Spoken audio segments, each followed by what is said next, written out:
Hola, soy Jesús Nieto Martínez. Vamos a seguir con nuestro curso de teoría de grafos 1. Vamos a hablar hoy de un teorema que se debe a Koenig, pero como siempre vamos a comenzar primero recordando lo que hicimos en la vez anterior. Hablamos de ladocortes en un grafo. También mencionamos el concepto de subgrafo inducido. Y la parte más sustanciosa de ese último video la dedicamos a la caracterización de los ladocortes en función de ciclos. Demostramos que un lado E es ladocorte de un grafo si y solo si ese lado no está en ningún ciclo de ese grafo. Eso fue lo que hicimos en la vez anterior. Hoy vamos con un teorema que se debe a Koenig. Para introducirnos en el tema, pensemos el siguiente planteamiento. Este problema dice que tienes un sistema de tráfico aéreo en el que hay K aerolíneas. Estas aerolíneas prestan servicio de ida y vuelta, viajes de ida y vuelta entre ciudades. Por alguna extraña razón, ninguna de las aerolíneas permite que tú hagas recorridos cíclicos a una cantidad impar de ciudades. Esa es la condición misteriosa que se pone aquí en el problema para que pensemos cuál es la máxima cantidad de ciudades que se puede atender bajo esa condición en ese sistema. Ese número evidentemente va a estar en función de la cantidad de aerolíneas. Si la cantidad de aerolíneas es K, ¿cuál es el máximo número de ciudades que se puede atender con esas K aerolíneas pensando en esa condición? Podemos modelarlo con un grafo completo. Cada vértice representa una ciudad. Se supone que hay viajes de ida y vuelta entre cada par de ciudades, por eso tenemos el grafo completo. Y cada aerolínea va a cubrir cierta cantidad de rutas. Es decir, para cada aerolínea vamos a tener un subgrafo del grafo completo. A cada aerolínea le va a corresponder un subgrafo de Kn, siendo n la cantidad de ciudades que se atiende con ese sistema de tráfico aéreo. Lo que queremos entonces es expresar el grafo completo Kn como unión de K grafos, y el planteamiento del problema es este. ¿Cuál es el máximo número n para el cual Kn se puede expresar como unión de K subgrafos, siendo cada uno de esos grafos de esta manera? O sea, ninguno de esos grafos, ninguno de los K subgrafos contiene ciclos que tengan una cantidad impar de lados. ¿Cuál es el máximo n? Tal que Kn es unión de K subgrafos, cada uno de los cuales no tiene ciclos impares. Entonces, ese problema de las aerolíneas lo escribimos, lo expresamos matemáticamente con nuestra teoría de grafos, nuestro lenguaje de la teoría de grafos de esta forma. Hallar el máximo n para el cual el grafo completo, Kn, se puede expresar como unión de K subgrafos. Cada uno de esos subgrafos no tiene ciclos impares. Evidentemente que la respuesta va a estar dada en función de K. K es el dato. Recuerda que K representa la cantidad de aerolíneas. Entonces, dejando en el aire el problema, vamos a analizar en torno a los ciclos impares, vamos a hacernos las siguientes preguntas. Ya hemos demostrado que todo paseo contiene un camino. Podemos hacernos preguntas con respecto a los paseos cerrados impares. Si tienes un paseo cerrado impar W, será cierto que ese paseo contiene un ciclo que también es impar. Vamos a pensar en eso. Si el paseo es de longitud 1, entonces es un bucle. O sea que es un 1 ciclo. Aquí estoy obligado a hacer una corrección en lo que yo dije en el video de introducción a la teoría de grafos. Porque en ese video, si mal no recuerdo, cuando definimos ciclo, dijimos que un ciclo era un grafo simple. Y ese grafo simple cumple con ciertas condiciones. Y vamos a ver si lo tenemos por aquí. Los grafos simples. Aquí tenemos clique, grafo bipartito, etcétera. Aquí está un ciclo. Dije exactamente, aquí está el problema. Lo que quiero mencionar es, aquí dije, un ciclo es un grafo simple cuyos vértices se pueden ordenar de esta forma, etcétera. Pero al decir que es simple, prohíbe que haya bucles. Esta definición, que la puse yo, no es como lo dice el libro dice otra cosa. Así que para ir de manera consistente con lo que dice el libro, vamos a cambiar esto acá. Ciclo no es un grafo simple en principio, pero cuando arreglemos esto sí va a quedar de todas maneras. Para la parte que nos interesa, la parte no trivial, va a ser simple. Pero allá vamos a ver lo que vamos a hacer aquí. Lo que dice el libro que estamos utilizando con respecto a esto es un grafo que tiene tantos vértices como lados. Es lo que dice, con tantos vértices como lados, y tal que sus vértices se pueden ordenar de la forma tal, tal, tal, tal. Todo lo demás está bien. Y entonces aquí decíamos, esto ya lo dije, tiene la misma cantidad de vértices que de lados. Sus vértices, sus vértices no, sus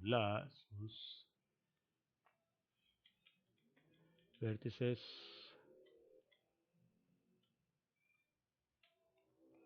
sus vértices, se pueden disponer, vamos a poner así, se pueden disponer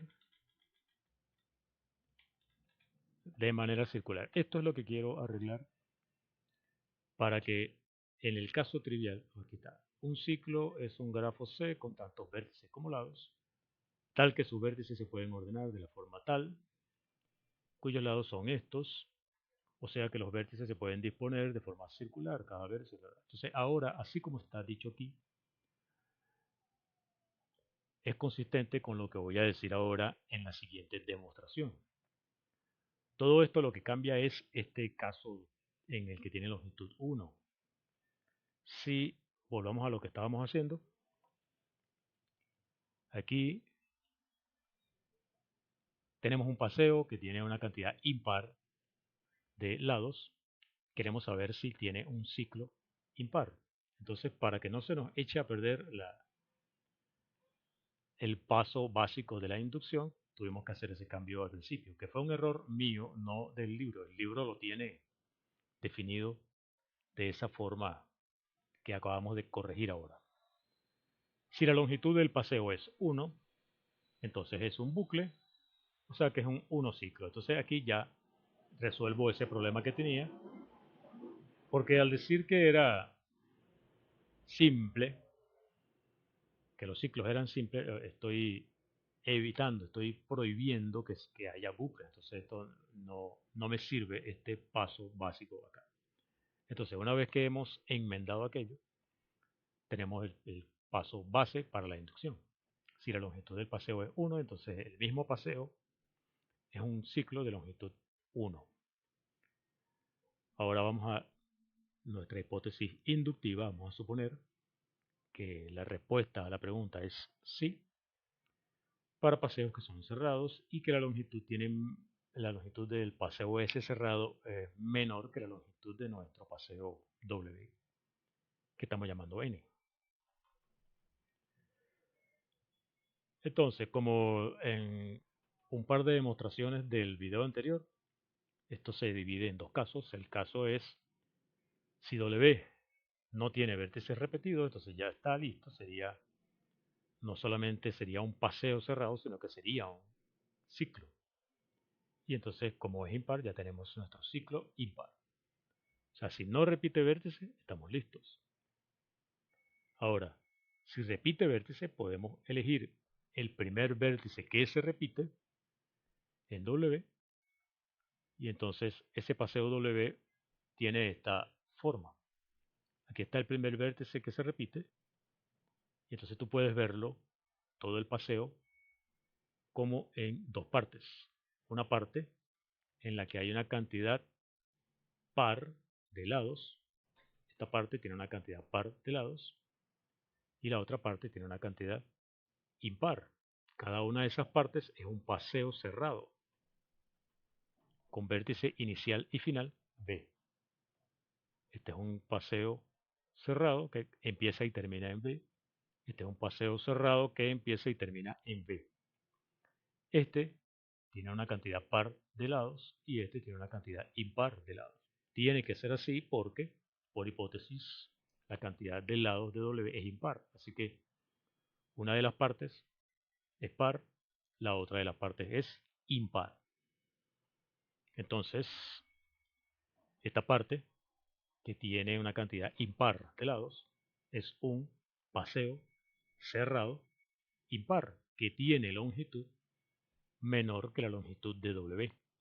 Aplica la hipótesis inductiva, entonces contiene un ciclo impar. Ese ciclo impar está dentro del paseo original, así que por inducción estaría demostrado este primer teorema de hoy. Todo paseo cerrado impar contiene un ciclo impar. Eso es lo que acabamos de demostrar. El teorema de Koenig que queremos mostrar hoy relaciona los grafos bipartitos con los ciclos. Entonces vamos a analizar un poco esa relación entre ciclos y grafos bipartitos. Vamos a partir entonces de un grafo G bipartito. ¿Qué se puede decir de un ciclo en un grafo que sea bipartito? Vamos a aprovechar que tenemos esta herramienta aquí.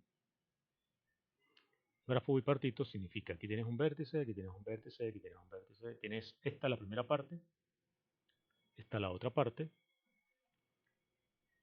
y están conectados los vértices de arriba con los vértices de abajo, solamente. Entonces, un ciclo, suponte que comience aquí, el primer paso de ese ciclo tiene que ir necesariamente a la otra parte, no puede ir a un vértice que esté en la misma parte, tiene que ir a la otra parte y luego debe volver a la primera parte, luego ir a la otra parte y volver a la primera parte. Y así tiene que estar subiendo y bajando. Y cuando vuelva al punto original, tiene que haber visitado cada parte una cantidad par de veces. Cada vez que vaya, tiene que volver. Cada vez que sale de la parte, tiene que volver. Eso significa que, déjame borrar esto aquí, si el grafo G es bipartito, no puede contener un ciclo con una cantidad impar de lados. Todo grafo bipartito tiene esta característica. Si G es bipartito, entonces no contiene ciclos impares. Entonces, como siempre, cada vez que tenemos una proposición del tipo P implica Q, tenemos que preguntarnos por Q implica P, el recíproco. ¿Será verdad? ¿Será verdad que si tienes un grafo sin ciclos impares, entonces ese grafo es necesariamente bipartito? Vamos a analizarlo. Supongamos que es un grafo con esa característica, un grafo que no tiene ciclos impares. Vamos a ver que es bipartito.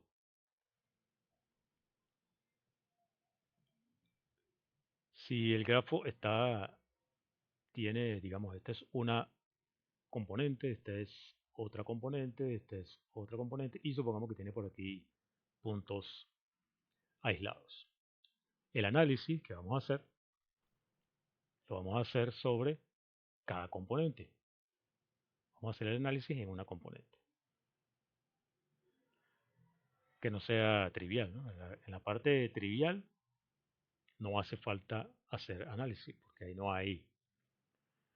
Estos puntos se pueden dejar siempre por fuera en un grafo bipartito. Se pueden poner en cualquiera de las dos partes de la bipartición. Entonces, me interesa solamente analizar el problema en una componente, digamos una componente H del grafo que sea no trivial. Entonces vamos a suponer que tenemos una componente H no trivial y vamos a considerar fijo un vértice U en esa componente. Para todo vértice X que tenga en esa componente,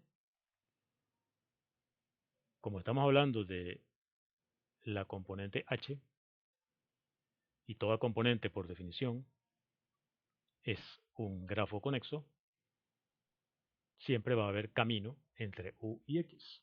Puede haber más de un camino. Bueno, que entonces tú vas a considerar el camino que tenga, o uno de los caminos que tenga longitud mínima.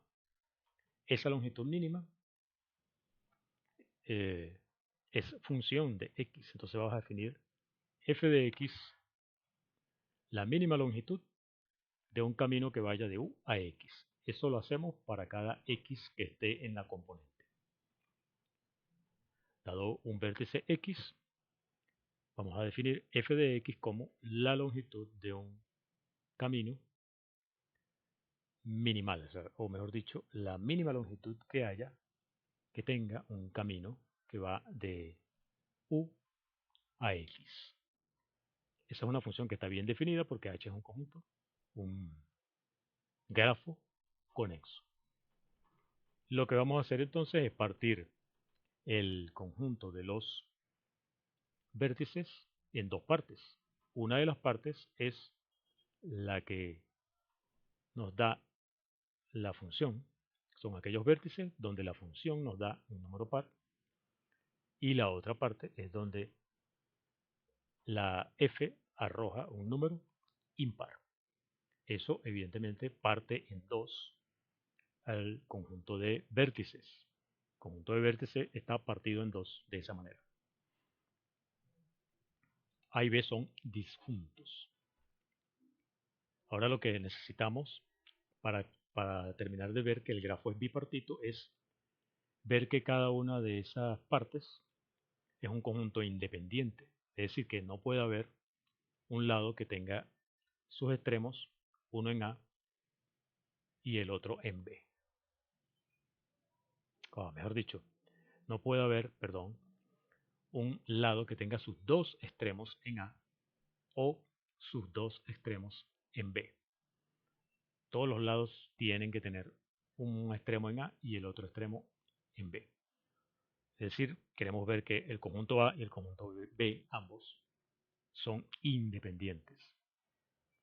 No puede haber dos vértices en B que sean adyacentes, no puede haber dos vértices en A que sean adyacentes. Vamos a eso. Vamos a eso. Ok, entonces, digamos que tenemos un lado E en esa componente cuyos extremos son X y Y. Aquí tenemos ya X, supongamos que nuestro Y es este, y aquí está el lado E. Como H es conexo, ya sabemos que hay caminos de U a Y. Agarra un camino que sea de longitud mínima, por ejemplo este. Ya sabes que por la función f, este camino te da un número, que dependiendo de si ese número es par o impar, y va a estar en la parte A o en la parte B. Y y X aquí son vecinos. Si ellos estuvieran ambos en la misma parte, sea en A o sea en B, entonces la paridad que nos da f sería la misma. O sea, f de y, si es par, entonces f de x también sería par. O si f de y es impar, f de x también es impar, si x y y están en la misma parte. O sea que esto más esto me da un número, o sea, la longitud de este camino más la longitud de este camino me da un número par. Y al agregarle e, tendríamos un paseo W cerrado y que es impar. Si x y y están en la misma parte, tenemos un paseo cerrado impar. ¿Y qué fue lo que demostramos hace rato? Todo paseo cerrado impar contiene un ciclo impar. Pero eso no puede pasar en nuestro grafo. ¿Por qué? Porque estamos suponiendo que nuestro grafo G no contiene ciclo impar. Entonces, ¿de dónde salió ese problema acá? Salió de suponer que X y Y están en la misma parte. Si X y Y son vecinos, no pueden estar en la misma parte. O sea que A y B son conjuntos independientes. Así que eso demuestra que el grafo es bipartito. ¿Qué es lo que hemos demostrado entonces? Para resumir, ya tenemos el recíproco de lo que habíamos dicho antes. Un grafo G es bipartito si y solo si no tiene ciclos impares. Esta caracterización de los grafos bipartitos se debe a Kenny y es tan viejo como esto. Ese era nuestro objetivo en este, bueno, mejor dicho, ese es el título de nuestro documento. O sea que a eso fue que vinimos hoy. Pero recuerda que comenzamos con el problema de las aerolíneas. Tenemos un problema con lo de las aerolíneas. Queríamos saber cuál era el máximo n, tal que Kn era unión de cada subgrafos que no tuvieran ciclos impares. Pero gracias a Kenny, esa característica es lo mismo que decir que el grafo sea bipartito. Entonces, gracias al teorema de Kenny, resolver nuestro problema es encontrar el máximo valor de n, tal que el grafo completo Kn se puede escribir como unión de k subgrafos bipartitos. Vamos a ver un caso aquí. Este sería K4, el grafo completo K4. Podemos verlo como unión de este grafo completo en el que aquí tenemos una parte y aquí tenemos otra parte. Este es un grafo bipartito completo. Todos los vértices de esta parte están conectados con todos los vértices de esta otra parte. Esto es K2, 2. Y más abajo aquí podemos ver, aquí tenemos el grafo escrito de la otra forma, esta parte y esta parte. Todos los vértices de esta parte están conectados con todos los vértices de esta parte. Esta es otra copia de K2,2. Entonces tenemos para n igual a 4, y aquí tenemos K igual a 2. Tenemos dos grafos cuya unión, dos grafos bipartitos cuya unión nos da el grafo completo n igual a 4. Vamos a analizar con un poco más de profundidad esto. Si codificamos los vértices podemos darnos cuenta de algo interesante y que se puede generalizar.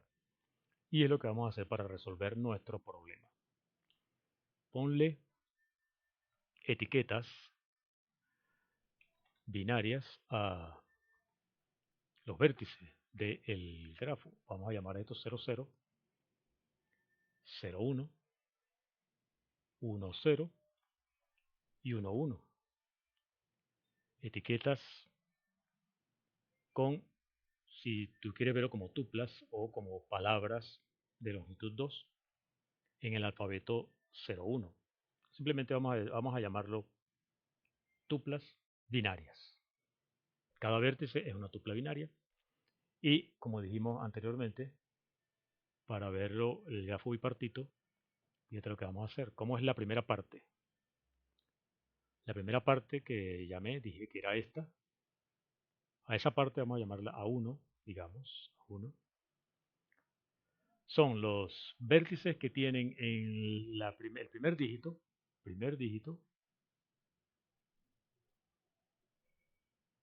0. El primer dígito es 0. 0, 0, 0, 1. Ese es A1. Y la otra parte, vamos a llamarla B1, primer dígito será 1. Sería 1, 0 y 1, 1. Y en ese grafo bipartito, todos los de aquí están conectados con todos los de acá. Es decir, U es vecino de B, sí, solo sí.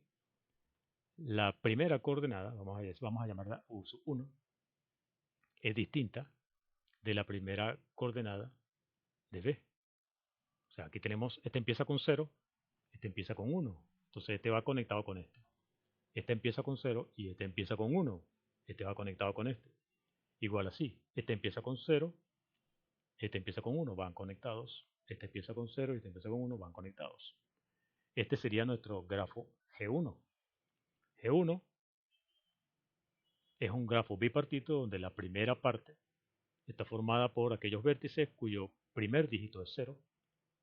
La otra parte, los vértices cuyo primer dígito es 1. Y dos vértices son vecinos si esa coordenada es distinta. Lo mismo lo hacemos para el otro grafo. Voy a borrar aquí para no confundir el otro grafo que pusimos. Pero ahora sería con la segunda coordenada. Hacemos lo mismo aquí, pero con la segunda coordenada. Llamamos A2.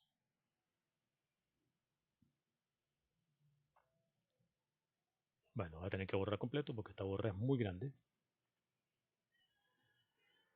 Aquí sería A2, el segundo dígito igual a 0 y B2, segundo dígito igual a 1.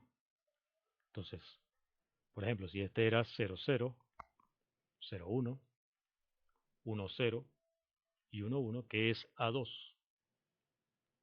Todo lo que tienen segundo dígito igual a 0 serían, bueno, aquí está mal dibujado, tendría que ponerlo para que me queden así independientes. Segundo dígito igual a 0, 0, 0 y 1, 0, para que esta sea A2. Y B2, segundo dígito igual a 1, que sería 0, 1 y 1, 1. Esta sería la otra parte, así como lo dibujé hace rato. Esta sería una de las partes y esta sería otra de las partes. Igual que antes, o bueno, análogamente a lo que dijimos antes, U sería vecino de B si la segunda coordenada es distinta. U2, la segunda componente, el segundo dígito, es distinto que el segundo dígito del otro, ¿no? O sea, aquí este termina en 0 y este termina en 1, entonces están conectados. Este termina en 0, este termina en 1, están conectados. Igual para este. Este termina en 0, este termina en 1, están conectados. Este termina en 0, este termina en 1, están conectados. Esa idea la podemos generalizar. Nos va a dar entonces siempre un grafo bipartito. ¿Y cómo sería en general? Hay que hacerlo así. Codifica los vértices de Kn con K tuplas binarias. O sea, tuplas de tamaño K, de longitud K. Y para cada uno de los J, desde 1 hasta K, vas a definir entonces las partes que te van a dar la bipartición del grafo que vas a definir. AJ es el conjunto de vértices que en la coordenada J te da 1, por ejemplo. Y BJ sería aquello donde te da 0. Así como está escrito aquí, queda al revés de como lo dice arriba, pero la idea es la misma, ¿no? Yo había llamado con a lo que vale 0 y con B a lo que vale 1, pero es lo mismo, ¿no? Entonces esto te da evidentemente una partición del conjunto de vértices de Kn. ¿Y qué es el gráfico? El grafo GJ va a tener esa bipartición. El vértice B es adyacente al vértice W si el jésimo dígito es distinto, el de B que el de W. Eso te define grafos bipartitos y la unión de todos esos grafos te da G completamente. ¿Qué es lo más grande que puede ser N? Bueno, la máxima cantidad de catuplas que tú puedes construir, que son las etiquetas de los vértices para hacer esta construcción. La máxima cantidad de catuplas es 2 a la K, porque tenemos dos dígitos, que son 0 y 1. Entonces el máximo valor de N es 2 a la K. En resumen, hemos obtenido este resultado. El grafo completo Kn se puede escribir como unión de K subgrafos bipartitos, si y solo si N es a lo sumo 2 a la K. Este teorema, que en sí ya es interesante, da respuesta también a nuestro problema de las aerolíneas. Bajo esta condición, se pueden atender 2 a la K ciudades si hay K aerolíneas y cumpliendo con esa loca condición de que no se pueden hacer ciclos impares acá. Bien, eso en cuanto a ese teorema de Koenig que queríamos estudiar hoy. Vamos a dejarlo hasta acá. Soy Jesús Nieto Martínez. Hasta el próximo video.